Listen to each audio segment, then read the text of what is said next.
Great joy to have you here. We are living today in what I might call a hyper-VUCA world. The 21st century was already becoming quite VUCA, as in volatile, uncertain, complex, and ambiguous. But of course the affairs of the year 2020 have further accelerated and intensified those trends, whether it is in the arena of public health or of politics or social divisions and so on. We are today living in a world which is VUCA on steroids. And yes, there's a vaccine around the corner, but I think we all are having the sinking feeling that this is not going away anytime soon. I don't mean the pandemic, and hopefully that will, but the pace of change, the complexity of issues, the kind of challenges we face within our organizations and outside, that's not going away. And I would say that one of the primary conclusions one can draw from this is that we need to create space for wisdom, for ideas, for transformation to emerge from any part of our team, from any part of our organization. Because those of us who were the experts, who were the seasoned hands, who were the senior leaders, we may or may not be actually in a position to know how to play this new game. We don't even know the rules of this new game relative to the game that we were mastering and qualified to play in the past. Even the more qualifications we have, the more expertise we have, the more experience we have, the more seniority, the more authority we have, maybe that's actually a limiter to what it is that we can do. And so what I want to offer to you is that here is a way to define leadership. And this definition of leadership is that leadership is about bringing out the best in yourself, and it's about bringing out the best in others in all situations, in the pursuit of a common positive purpose. Now, of course, the question that this raises is, what does one mean by best? What does it mean by best? What I discovered is that you have to be everything and the complete opposite, which is more and more to me really central to the quest that we have to embrace, which is that ultimately that there is no formula for how to be a great leader, regardless if you learn in the outside world about 7 personal qualities or 10 management techniques or 15 leadership styles, because you've got to be everything and the complete opposite as well. It not only depends on the moment, on the situation, it depends on your lived history, your past, what's at stake, etc. There is no single checklist or toolkit that can just give you a prescriptive answer for all situations we will be trusted in life. For those of us who have been really stepping out of our comfort zone, we know that suddenly you have to act out of behaviors that we may never have had to be in the past few years because of the kind of extra uncertainty, vulnerability, and complexity of today's time. So if that's what leadership looks like from the outside, then the thesis I want to offer to you is that the way we make the best of leadership is by moving to the inside, by moving to a space I call your inner core. Your inner core is the space of purity and grace that lies within each of us. You have it and I have it. And you know it when you're drifting into the space and when you're drifting out of the space, when you are in your inner core. Then you're operating without attachment. You're operating without any insecurities or any kind of biases or blind spots. And instead, you're able to see things through a perfect mental lens, and you're able to be really connected to a higher cause and to be deeply committed to the people around you and curious and open to new ideas and thoughts and receptive to truth in whatever form it comes. You have inner calm and security. This is your inner core. So how does one develop this inner core?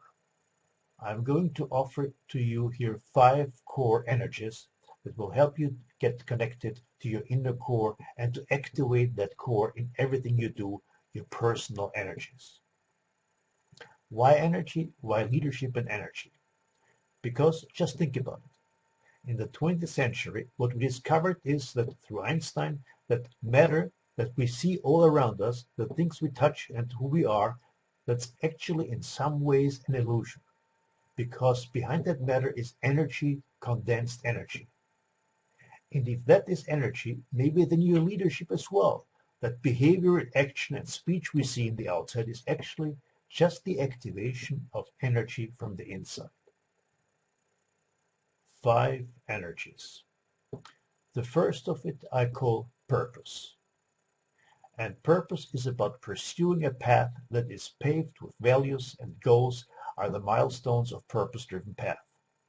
And the important thing in this energy is to not get too attached to certain outcomes or certain structures as an individual, as a team, or as a business, but to recognize that there will always be factors outside of our control, and you have to find a way to adapt to them, to respond to them. And therefore, from time to time, you may need to take a fresh look at your approach and keep evolving and changing those approaches, but not in a way that makes you feel missionless, but always in the service of your values, in the service of your purpose. And so purpose is this energy where you reaffirm and connect with something enduring and beautiful, and then re-express it in a way that makes you very resilient and adaptive to the present moment, individually as well as collectively. Wisdom is the energy where you commit yourself to looking for truth in all matters. The truth in the conflict you're having with a certain individual, the truth in how you're seeking to express a certain value, but you're finding resistance from society around you. In all of these situations, we have to be able to eliminate bias, eliminate quick, premature judgments, eliminate any kind of emotional surges that take us in the direction of anger, irritation, dismissiveness, condescension. But instead, we can use those energy, when they're activated in the service of our purpose, to find courage in anger. We find commitment in anxiety because we are really committed to reducing risks, or being really courageous about expressing thoughts and ideas that the emotion is actually allowing us to finally have the needed awareness. So how do you use emotions, and how do you clean up your inner kind of thought space in a way that makes you approach individually as well as collectively as a team, as an organization, in every situation, coming from that lens of wisdom? The third of these 5 energies, therefore, is love. And love recognizes that you can't make it alone. You've never made it alone. You are here because of the faceless and long-standing contributions of just so many. And recognize that we are interdependent and interconnected beings, and there's a natural state of the heart where we take joy in other people's joy, and we find success in other people's success. And how do you activate that energy in everything you do in hard work, for instance, in the way you manage people, in the way you serve clients, in the way you partner with other individuals, etc.? How do you create this sense of belonging? The sense of compassionate, empathic connection with people, so that at the human-to-human level, there is the beautiful equation that is starting to take form, that is the love energy, and yet do it in a way that doesn't cause any kind of radical compromises to the ultimate pursuit of your purpose. Blending love with wisdom and purpose, so that you are able to make hard calls. You're able to have tough conversations, but from a place of love. Growth is the fourth of the 5 energies, and growth is about recognizing that you and I and all of us and our teams and organizations are always a work in progress. Regardless how much we stumble, regardless of what we feel, regardless of what personality or character or other liabilities we have had, if we put certain focused effort within the right sort of tools, coming from the science of learning and the science of expert practice, what we find is that any or all of us can over time evolve and become a new and improved and better version of ourselves. So looking for that untapped potential that lies within every individual and team and parts of your organization, this is the growth energy. And the fifth and final energy is what I call self-realization. And self-realization is recognizing that behind all of this kind of like mess and craziness and ebbs and flows of life lies a space of your consciousness, your awareness, your stillness, your tranquility, even love and joy within us. And inspiring leaders like Mother Teresa or Mahatma Gandhi have discovered that core, have found practices, whether it's just by some practicing of solitude or taking walks in nature, praying, chanting, meditating. Any or all of these kinds of practices take us into a place where you're almost having, if you want to call it, like a spiritual bath within, letting go of this debris of kind of hurts and disappointments and distractions, getting to that place of purity from where a true spirit arises and then expresses it through purpose and wisdom and love and growth. Those are the 5 energies that I wanted to share with you today. The way this model works is that you start by activating your core as a leader, and then you project these 5 energies into your team, into your colleagues, into your partners, and others that you're working with. And by projecting these energies thoughtfully, you are seeking to activate their core. Because when your core is activated and their core is activated, that you have then the conditions for a common core. And the common core is this beautiful space where the thoughts and feelings you're having and the values that you all inspire to pursue are the same. So you are similar and connected from within, not just from without.